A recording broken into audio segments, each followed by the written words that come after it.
Movie के start में हमें एक लड़की एमा को दिखाया जाता है जो कि विंडो से एक कैट को देख रही थी जो कि पानी में डूब रही है। ये यहाँ पर कोई भी इमोशंस शो नहीं करती। दरअसल उसको इस कैट के डूबने का कोई भी दुख नहीं हो रहा था और न ही ये सोचती है कि ये इस कैट को बचाने के लिए जाए। इसके बाद हम देखते हैं कि ये अपने फादर के साथ रहा करती थी और ये ब्रेकफास्ट करते हुए अपने फादर से बात करती है। तभी इसकी एंट इसके घर पर आती है जो एमा की न्यू बेबी सीटर के बारे में बात करती हैं। एक्चुअली में एमा की जो फर्स्ट बेबी सीटर थी, यानी कि उसके घर में उसकी देखभाल क्या करती थी, उनका एक्सीडेंट हो गया था और कोई भी नहीं जानता था कि उनका एक्सीडेंट कैसे हुआ। और अब एमा की आंट ने उसके लिए न्यू बेबी सीटर ढूंढी है। अब जब ये दोनों बातें कर रहे होते हैं तो एमा इनको डेड कैट के बारे में बताती है। तभी हम देखते हैं कि एमा के फादर उस मरी हुई कैट को पॉन्ड से बाहर निकाल रहे थे। हम एमा को देखते हैं जिसके फेस पर जरा सा भी अफसोस नहीं था कि अगर वो इस कैट को बचा लेती तो शायद ये बच जाती। इसके फादर को देखते हैं जो इसके न्यू बेबी सीटर का इंटरव्यू ले रहे हैं। वो इस बेबी सीटर के बिहेवियर को देखकर इसको हायर कर लेते हैं। एमा ने सिटीजनशिप अवार्ड के लिए अप्लाई किया था। वो चाहती थी कि ये अवार्ड उसी को मिले और तभी हम देखते हैं कि वो स्कूल में सबके साथ बहुत अच्छा बिहेवियर रख रही है। वो कुछ बच्चों के साथ खेल रही होती है। तभी एक लड़की इससे टकराती है। एमा उस लड़की को उठाती है। हम एमा को घर में भी देखते हैं जो स्माइलिंग की प्रैक्टिस कर रही थी। अगले दिन अवार्ड मिलने का दिन था। इसके फादर इसको एक अच्छा सा ड्रेस पहनाते हैं और इसको स्कूल की तरफ लेकर जाते हैं। वहाँ पर बहुत सारे पेरेंट्स अवार्ड सेरेमनी में आए हुए थे, जहाँ पर टीचर ये अनाउंस करती है कि माइलो ने सिटीजनशिप के अवार्ड को जीता है। वो अपने फादर को ये बता रही थी कि माइलो को ये अवार्ड मिला है और वो इस अवार्ड को डिजर्व भी नहीं करती थी। वो माइलो की इंसल्ट करती है और फिर अपने फादर से अपने इस बिहेवियर के लिए सॉरी भी करती है। फिर एमा माइलो को एक क्लिफ पर लेकर जाती है। फिर कुछ देर के बाद माइलो कहती है कि हमें वापस जाना चाहिए। एमा माइलो के पास जाती है। इसके बाद हमें स्क्रीन ब्लैक दिखाई जाती है। कुछ देर के बाद हम माइलो के पेरेंट्स को देखते हैं। वो एमा के पास आते हैं। क्या तुमने हमारी बेटी माइलो को देखा है? एमा कहती है कि उसने काफी देर से उसको नहीं देखा। तभी वो लड़कियां जो क्लिफ की तरफ से आ रही थी वो मदद के लिए चिल्लाती हैं। माइलो के पेरेंट्स भी उन बच्चों के पीछे जाते हैं। वो जाकर देखते हैं कि उनकी बेटी पानी में डूबकर मर चुकी थी। उसको CPR ट्रीटमेंट भी दिया जाता है मगर उसकी तो डेथ हो गई थी। अगले दिन ब्रेकफास्ट पर एमा के फादर उससे पूछते हैं कि वो कैसा फील कर रही है अपनी फ्रेंड के बारे में, मगर एमा तो इस बात को मुकम्मल इग्नोर कर देती है कि जैसे उसे अपनी फ्रेंड के मरने का बिल्कुल भी दुख नहीं हुआ। फिर उसी दिन एमा की बेबी सीटर भी घर आ जाती है। एमा रात को देखती है कि उसकी बेबी सीटर उसके फादर की मेडिसिन्स को देख रही थी। वो सोचती है कि शायद ये इनको चुराना चाहती है। फिर जब ये अपनी बेबी सीटर के साथ मूवी देख रही थी तो ये उसको बताती है कि मैंने देखा तुम मेरे फादर की मेडिसिन्स को चुराना चाहती थी। तो ये कहती है कि अगर जो भी काम मैं तुम्हें कहूँगी तो तुम्हें वो करना होगा। इसके बदले मैं अपने फादर को कुछ भी नहीं बताऊंगी। इस बात पर बेबी सीटर को बहुत ज्यादा गुस्सा आता है मगर फिर भी वो एमा की बात मान लेती है। अगले दिन माइलो का फ्यूनरल था जिस पर सभी लोग रो रहे थे। तभी हम एमा को भी देखते हैं जो माइलो के पेरेंट्स के सामने रो रही थी। वो ये प्रिटेंड कर रही थी कि जैसे उनकी बेटी का मरने का दुख इसको बहुत ज्यादा है। एमा के फादर जब माइलो के पेरेंट्स से बात करते हैं तो वो इनको बताते हैं कि माइलो का मेडल भी मिसिंग है। एमा के फादर ये बात सुनकर बहुत ज्यादा परेशान हो गए थे। उसी रात एमा के फादर लॉन्ड्री के लिए जब एमा के रूम में कपड़े लेने के लिए जाते हैं तो वहाँ पर इनको माइलो का मेडल मिलता है। तभी इनको एमा पर शक हो गया था। ये वहाँ पर कुछ पिक्स को देखते हैं जिसमें एमा कब से माइलो को घूर रही थी। इनको अपनी बेटी पर शक हो गया था। अगले दिन एमा की टीचर पुलिस ऑफिसर के साथ एमा के घर पर आती है। वो आकर इसके फादर से बात करती है और बताती है कि कुछ बच्चों ने एमा को क्लिफ पर माइलो के साथ देखा था उसकी डेथ से पहले। रात को एमा के फादर एमा से पूछते हैं कि क्या तुम माइलो के साथ क्लिफ पर गई थी? ये सिंपली कह देती है कि मैं तो नहीं गई थी। इस बात पर एमा के फादर उससे कहते हैं कि कुछ लोगों ने तुम्हें माइलो के साथ क्लिफ पर देखा था। इस बात पर इसको गुस्सा आ जाता है और वो कहती है कि ये बात आपको मिसेस एलिस ने बताई है और वो तो मुझे पसंद ही नहीं करती।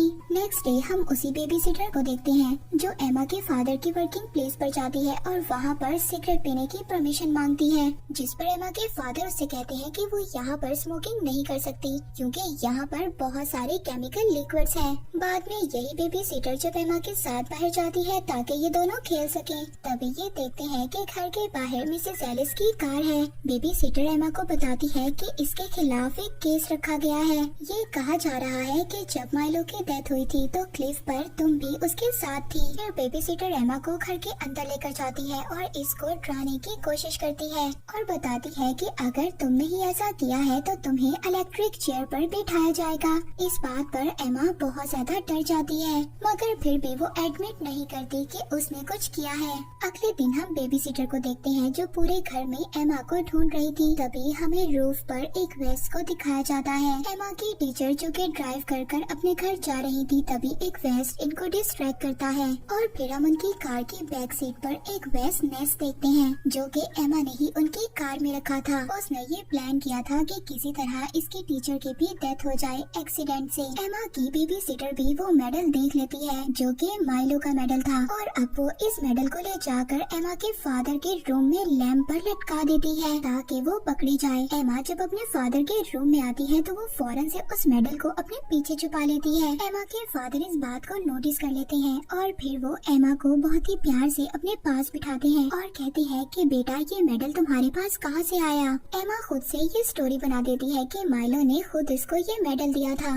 अगले दिन एमा के फादर जब ऑफिस जा रहे होते हैं तो ये रास्ते में थेरेपिस्ट को भी कॉल करते हैं क्योंकि ये चाहते थे कि ये अपनी बेटी को किसी साइकियाट्रिस्ट को दिखाएं। तभी ये रास्ते में देखते हैं कि किसी का एक्सीडेंट हुआ है। दूसरी तरफ हम एमा को देखते हैं जो अपनी बेबी सिटर से पूछ रही थी क्या तुमने लैंप पर ये मेडल रखा था, और वो बहुत ज्यादा गुस्से में थी। तभी एमा के फादर वहाँ पर आ गए थे और एमा को अपने साथ ले जाने का कहते हैं और कहते हैं कि अपना वो मेडल भी ले लो जो तुमने माइलो से लिया था, और फिर ये इसको माइलो के घर लेकर जाते हैं। एमा इस मेडल को माइलो की मदर को रिटर्न कर देती है। माइलो की मदर बहुत ज्यादा कंफ्यूज लग रही थी इस मेडल को लेते हुए। तभी वो एमा के फादर को बताती है कि मिसेस एलिस की डेथ हो गई है कार एक्सीडेंट की वजह से। एमा जब ये सुनती है तो वो ऐसा प्रिटेंड करती है, वो रोने लग जाती है और कहती है कि वो उसकी फेवरेट टीचर थी। अब जब ये अपने फादर के साथ घर वापस आ रही थी तो ये रास्ते में बिल्कुल ही भूल जाती है अपनी टीचर की डेथ के बारे में। वो अपने फादर से कह रही थी कि वो घर जाकर बेबी सिटर के साथ कुकीज को बेक करेगी। इसके फादर इसके इस बिहेवियर पर बहुत ही ज्यादा परेशान और हैरान थे। नेक्स्ट डे हम देखते हैं एमा के फादर जो कि अपनी वर्किंग प्लेस पर काम कर रहे थे। उनकी रूफ पर वेस्ट नेस्ट जो कि पहले था अब वो गायब हो चुका था और अब उनको ये शक हो रहा था कि शायद मिसेस एलिस की डेथ में भी उनकी बेटी का हाथ है। फिर हम एमा के साइकियाट्रिस्ट को देखते हैं जिसकी एमा के साथ फर्स्ट मीटिंग थी। अब वो साइकियाट्रिस्ट एमा के फादर को बताती है कि आपकी बेटी बिल्कुल नॉर्मल बच्चों की तरह है, उसको कोई भी प्रॉब्लम नहीं है, क्योंकि एमा ने इस साइकियाट्रिस्ट को भी अपनी बातों से पागल बना दिया था। नेक्स्ट डे एमा की बेबी सिटर क्लोई उसको जाकर कहती है कि मैं तुम्हारी स्टेप मदर भी बन सकती हूँ क्योंकि तुम्हारे फादर मुझे लाइक करते हैं। इस बात पर एमा को बहुत ज्यादा गुस्सा आ जाता है और वो जाकर अपने फादर से पूछती है कि क्लोई मुझे कह रही है कि वो मेरी स्टेप मदर बनना चाहती है, क्या आप उसको लाइक करते हैं? इस बात पर इसके फादर इसको कोई भी आंसर नहीं करते और वहाँ से चले जाते हैं।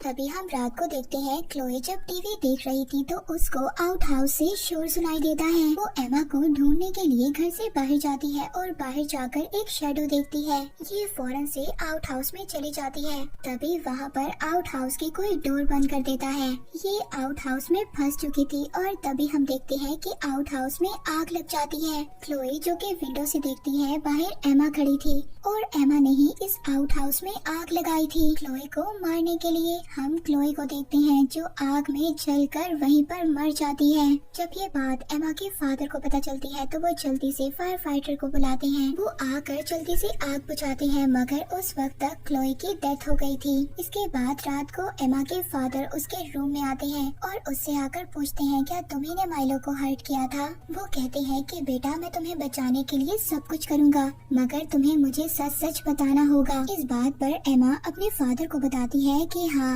मैंने ही माइलो को नीचे गिराया था। एमा के फादर इससे पहले वाली बेबी सिटर के बारे में भी पूछते हैं तो वो कहती है कि हाँ, उसने मेरा गुस्से से हाथ पकड़ा था, जिस पर मैंने उसे स्टेयर से धक्का दे दिया। एंड पर उसके फादर उससे क्लोए के बारे में पूछते हैं। अब एमा को और ज्यादा गुस्सा आ गया था। वो गुस्से में चिल्लाती है कि हाँ, उसने मेरी स्टेप मदर बनने की कोशिश की, इस वजह से मैंने उसे भी मार दिया। एमा के फादर को सब कुछ पता चल गया था कि ये सब कुछ उनकी बेटी ने किया है। वो बहुत ज्यादा परेशान हो गए थे कि उनकी छोटी सी बच्ची इतने बड़े बड़े क्राइम्स कर रही है। एमा अपने फादर से कहती है कि वो आइंदा ऐसा कुछ भी नहीं करेगी, मगर उसके फादर अब बहुत ज्यादा डर गए थे। नेक्स्ट डे शेरिफ एमा के फादर को कॉल करता है। वो कहते हैं कि हम एमा से मिलना चाहते हैं, मगर एमा के फादर एक्सक्यूज कर देते हैं कि वो बीमार है। एमा के फादर बहुत ज्यादा डर गए थे कि कहीं उनकी बेटी को पकड़ न लें। इस वजह से वो अपनी बेटी को दूर लेक हाउस पर ले गए थे। हाउसकीपर वहाँ पर इनका वेलकम करता है। इसी दिन शेरिफ दोबारा से एमा के फादर को कॉल करता है और उनको बताता है। वो बताते हैं कि आग खुद ब खुद नहीं लगी थी, बल्कि किसी ने लगाई थी। एमा के फादर ने प्रोटेक्शन के लिए अपने घर में एक गन भी रखी हुई थी और वो ये सोच रहे थे कि वो इस गन का यूज कभी भी कर सकते हैं इस सिचुएशन को खत्म करने के लिए। तभी इसी रात एमा सारे स्टॉक्स को ऑन कर देती है ताकि इसके फादर गैस से मर जाएं। घर के डोर्स को बंद कर देती है और खुद घर से बाहर चली जाती है।